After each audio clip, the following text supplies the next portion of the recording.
Okay, today on this video, I have a few things I want to talk about. Actually, I have to set the record straight a little bit.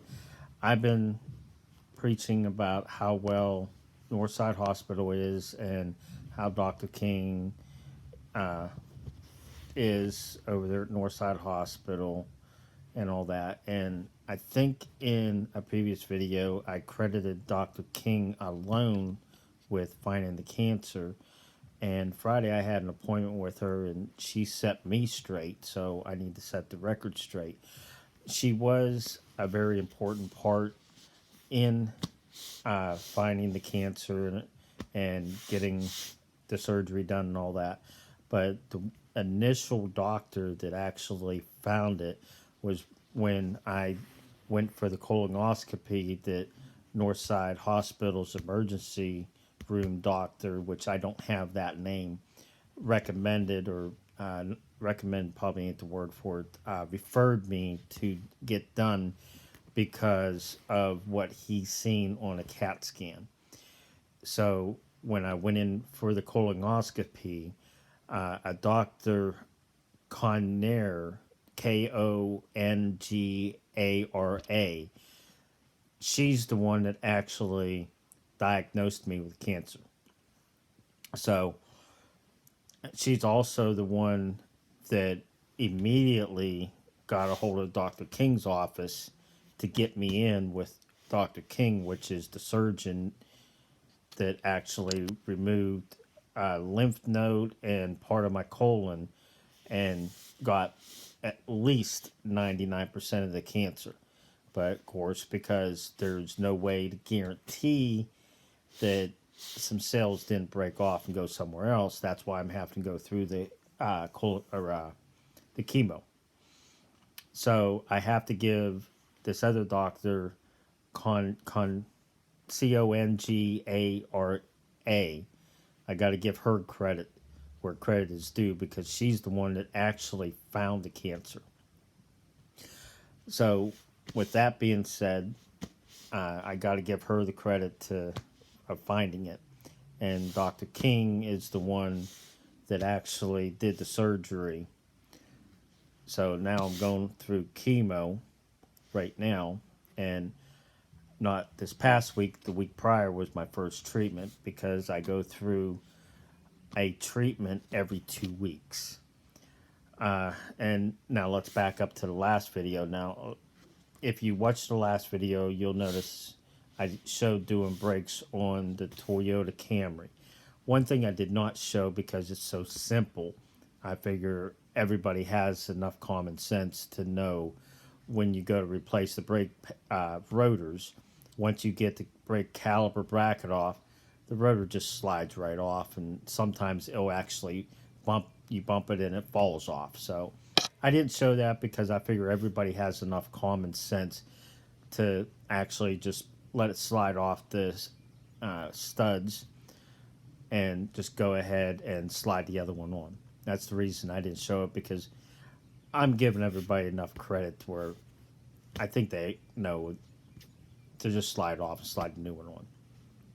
Okay, now on a few other notes, the last video I tried an editing software that allowed me to edit for YouTube, but it would not allow me to upload it to Facebook. So I've deleted that editing app and I'm trying to find another one.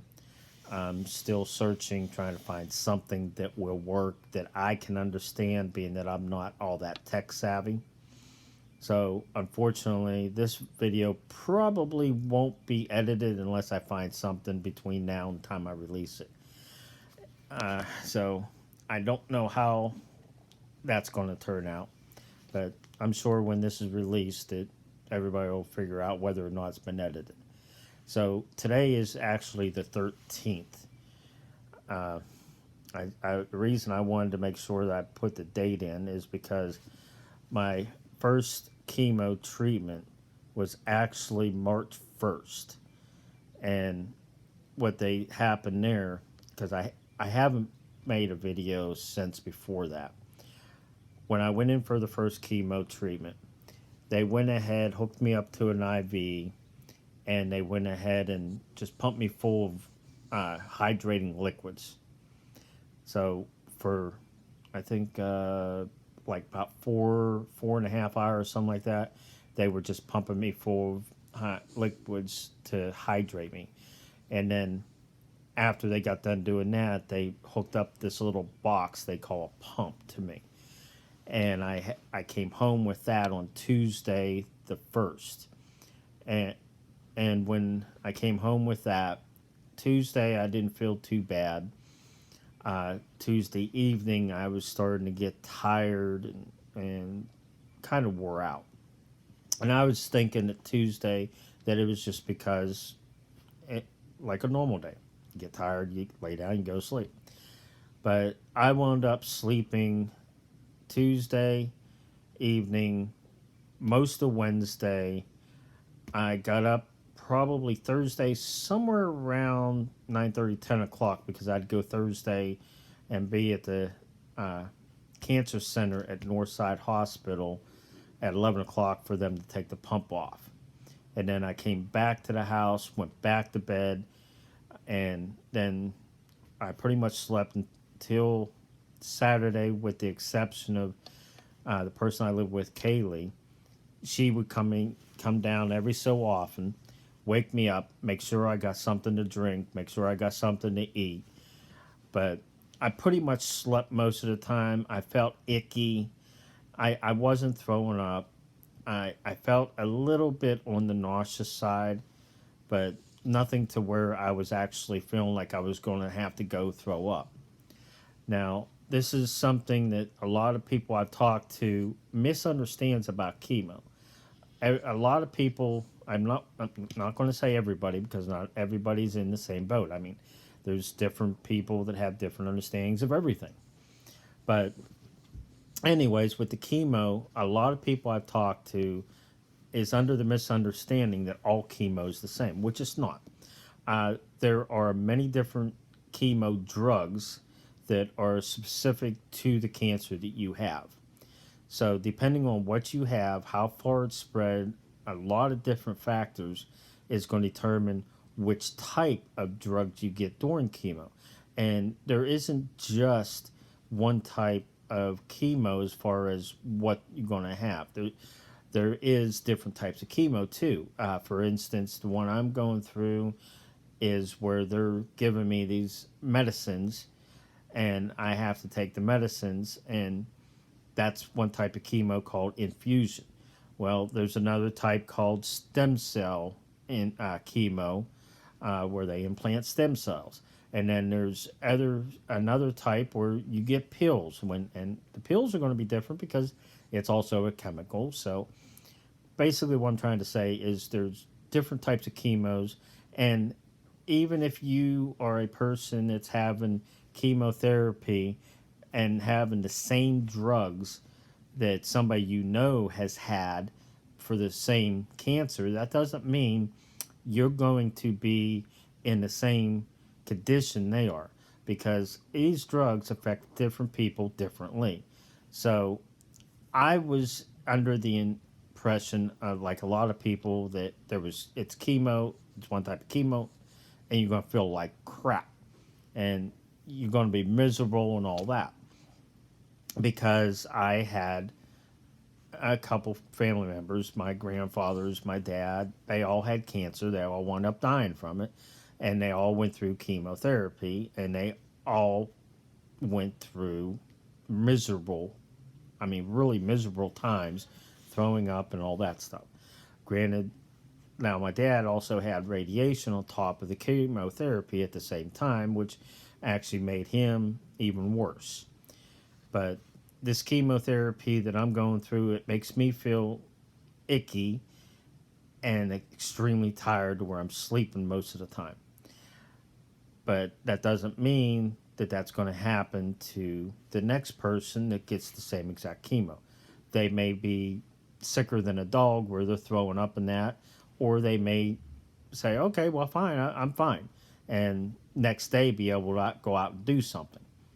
So depending on the type of chemo, is depending on the side effects and the restrictions. Like the one that I'm on, I'm not supposed to be in any kind of cold conditions. I'm not supposed to even reach in a refrigerator or freezer and grab anything without gloves on. I'm not supposed to go out in direct sunlight. A lot of restrictions because of the medications of the chemotherapy that I'm going through.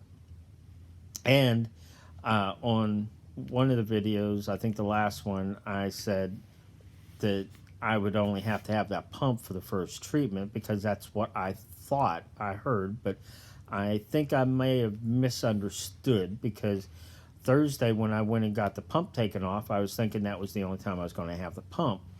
But I was informed Thursday uh, when I did go get that pump taken off on the 3rd that no, every treatment that I'm going to have now is I'm going to go in, they're going to pump me for hydrating liquids for several hours, and then I'd be coming home with the pump every single treatment, and then 2 days later, go get the pump removed.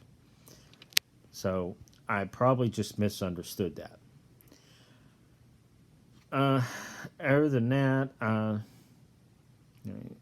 have a little list here that I want to make sure that I went ahead and put down. And the only thing I haven't touched on the list is I have not been sleeping in a bed because I need to sleep sitting up to a certain extent because I can't lay flat.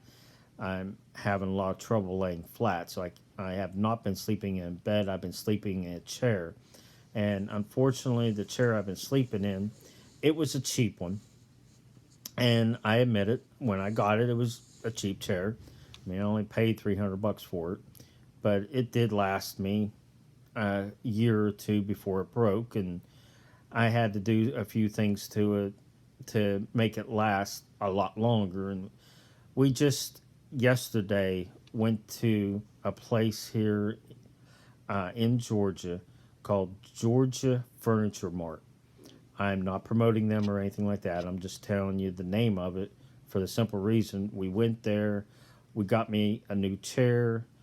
Uh, Unfortunately, we had to go buy a or not buy, but borrow a pickup because we didn't have a vehicle to tow any of the little trailers that we have. We didn't. The bus is not up and running. I don't think I've shown you guys the bus that's sitting on the driveway. Unfortunately, Kaylee has not got it running yet. It's been down for over 6 months. She's worked on it several times, thought that she might have had it figured out, but it still won't run. It's got the 7.3 turbo diesel in it, and she's been having a lot of issues trying to figure it out. We replaced a lot of different things, injectors, high pressure oil pump, a lot of sensors, etc., etc., etc. I don't even know what all she's done. But so we didn't have that, so we had to go borrow a pickup from a guy that we know. Uh, in the very first video, I told you about it. A gentleman by the name of Jim AG that runs the AG group that does storage trailers. He was great. He has been one of my best supporters outside of Kaylee. He's the one that allowed us to come borrow the pickup to go get this chair for me. So I actually have something that's not broken up in pieces, that's tied together with a belt and leaning up against the wall so the back don't fall off. So he allowed us to come borrow his pickup and go ahead and go get this chair so I got something comfortable to sleep in because I'm sleeping so much during that first chemo treatment. I'm thinking that every week that I have the chemo treatment, I'm probably going to sleep most of that week away. But after I got the pump off after that treatment, Saturday I was able to start staying awake a lot longer. I still felt icky and yucky, but Sunday I was able to stay awake all day. I didn't feel the best, but a yucky feeling was starting to go away. Monday I was starting to feel a little bit better. I mean, today's Sunday. By Wednesday, I was feeling decent and able to go get myself some food on my own. Kaylee didn't have to bring me something to eat and drink. I was able to actually get up and go upstairs, make my own food, etc. But it basically about a week that I feel really nasty and weak and tired. So I'm thinking probably when I have the treatment for a week, I'm going to probably sleep and feel nasty, but the following week I'll start feeling better. Now, when I did see Dr. King yesterday, she did release me for as far as surgery goes. She told me that I can go out and start doing things again, that I'm healed up enough to where I can go do anything that I feel that I can do. Unfortunately, still going through the chemo, it sidelines me to where I really can't do much because I'm only probably going to have about half to three quarters of a week that I'm feeling good enough to be able to do anything. Now, is that going to stop me from doing anything at all? No, I'm still going to try and go out and do things on days that I don't feel yucky and that I feel that I can actually get up and go do something. What I'm going to do is depending on how I'm feeling, so I can't tell you what I'm going to do.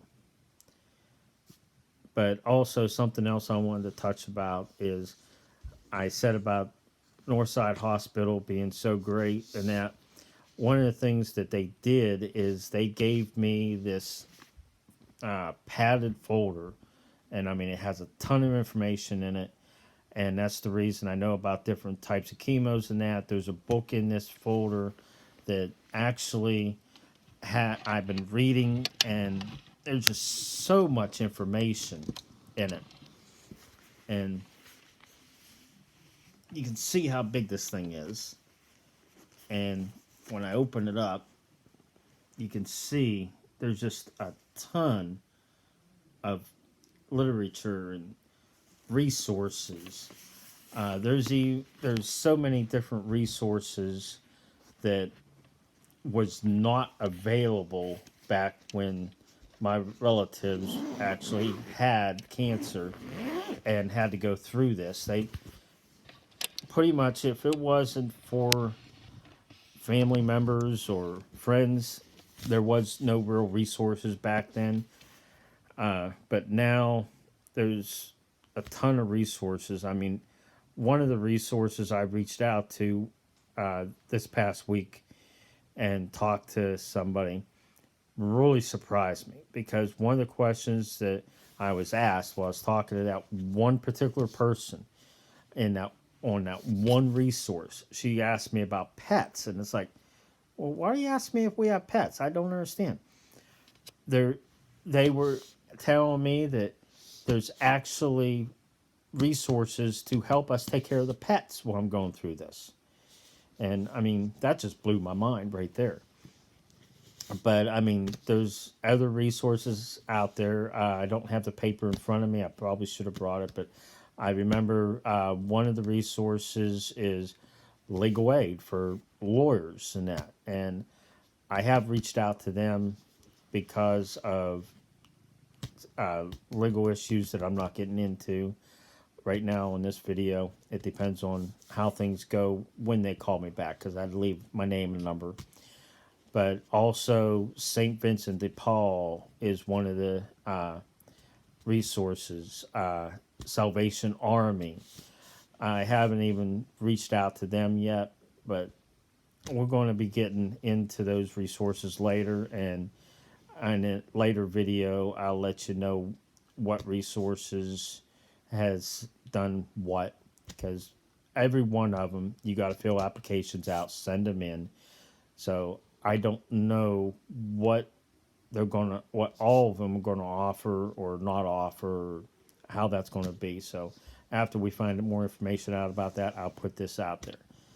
But one of the biggest things I wanted to bring up is that a lot of people think that chemo is chemo, and come to find out, it's not. because there's so many different types of chemo, and there's so many different types of drugs, and there's also uh, trials out there where some people will actually get into a trial of a different medication or different treatment. But there's just a ton of information out there, and it's not all the same for the same people, for the same cancer, etc. So just because you have a family member that went through, let's say, stomach cancer, and then you have a friend that has stomach cancer. Well, those two people may have two completely different treatments, and even if it's the infusion treatment, it could be two completely different medications. So you really cannot gauge what's going to happen to a person going through treatment from past where somebody else went through that, even that same medication, same treatment, because everybody's body is going to react differently. So that's one of the biggest things I wanted to touch on this video, is about the difference between the individuals, between the cancer treatments, between the chemicals, or uh, uh, the frequency of the treatments, because I'm going through it every 2 weeks. Somebody else may be having a treatment every week. Somebody else may be having a treatment 2 times a week. Somebody else may be having a treatment once a month. I don't know. I'm not a medical professional, so I don't know what all the criteria is. I'm not getting into that. But with Northside, Northside Cancer Institute, or Cancer Center, however you want to put it. There's a cancer center at Northside Hospital, and they work kind of independently, but they also work with Northside Hospital. Northside Hospital helps, but they do things on their own, but they get resources from Northside Hospital. That's the best way I can describe it. I'm not sure exactly what it all is, but like with my blood tests, every time I go in for a cancer treatment or chemo, I have to get blood work done. So I go to the cancer center in the tower of Northside Hospital. They take the blood and they send it to Northside's lab. So I'm not sure how the financial stuff works there, but that's what I'm saying. They are connected, but the cancer center does work independently from Northside Hospital. But now, don't get me wrong, Northside Hospital has been great. I mean, I can't say enough good things about the people at Northside Hospital taking care of the patients. Sometimes, like I said, I misunderstood. I thought the pump was only going to be a one-time thing. Sometimes people misunderstand, and sometimes people just don't hear everything. And that's what I'm thinking happened with me, because I thought the pump was going to be one time and one time only, and now I find out it's going to be every time. So apparently I must have misunderstood or not heard something during the teaching session or the interview, whatever you want to call it, where I went in that one Friday and I sat down and they come in and told me about what was going on. But pretty much that's about everything I have to put on the video right now.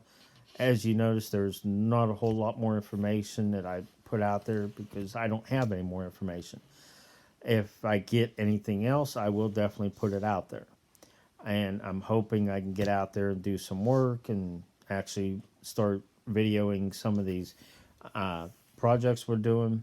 I believe the next thing we're going to be doing is Kaylee has a 2015 Subaru Forester, and I believe either today or maybe sometime this week or next week, we're going to be putting a hitch on it so we have something to tow the little trailer I made out of a Ranger.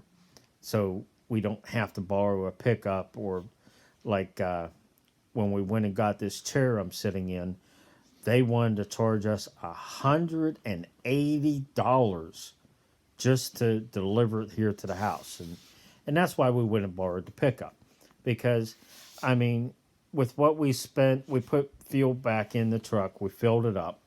I mean, that was under $40, and then we actually uh, gave him a gift to try and show him how much we appreciated using the pickup, because we didn't have anything else to haul it with. And I'm sorry, but I was not going to pay somebody $180 to deliver a chair for me to sit in. To me, that's ridiculous. That's way too much money. And I mean, we didn't spend nowhere near that much putting fuel in that truck. I mean, it was less than $40. So we saved over $100 just by going and borrowing a pickup. And like I said, Jim is great. One of my best supporters right now. Of course, Kaylee is the best supporter because we live together, and she prevents me from doing anything that's going to hurt me. And a lot of times, like today, I walked up to her before taking the garbage can up to the street to make sure that it wasn't going to be too much. Because last thing I want to do is wind up back in the hospital and having to have another surgery because I pushed myself to the point to where I've ripped something. And Kaylee has been great at preventing me from doing something that's going to hurt me, especially after surgery. And she has been great to help keep me hydrated and keep food in me during the chemo treatment. I mean, I can't say enough good stuff about what she has done. She's going through a lot emotionally because of everything that's going on here. And I'm trying to do as much as I can emotionally for her. And I'm trying to do as much as I can physically. But she is great at keeping me from making a huge mistake by trying to do too much. So, but I'm going to go ahead and end this video. But please go ahead down and hit that subscribe button and that notification bell. And if you hit the notification bell, you'll see the next time I make a video. Unfortunately, I don't have a set schedule when I'm making these. It's more than likely when I'm feeling good enough to make a video and when I have enough information to make one. So everybody, have yourself a good day and a better week. Thank you.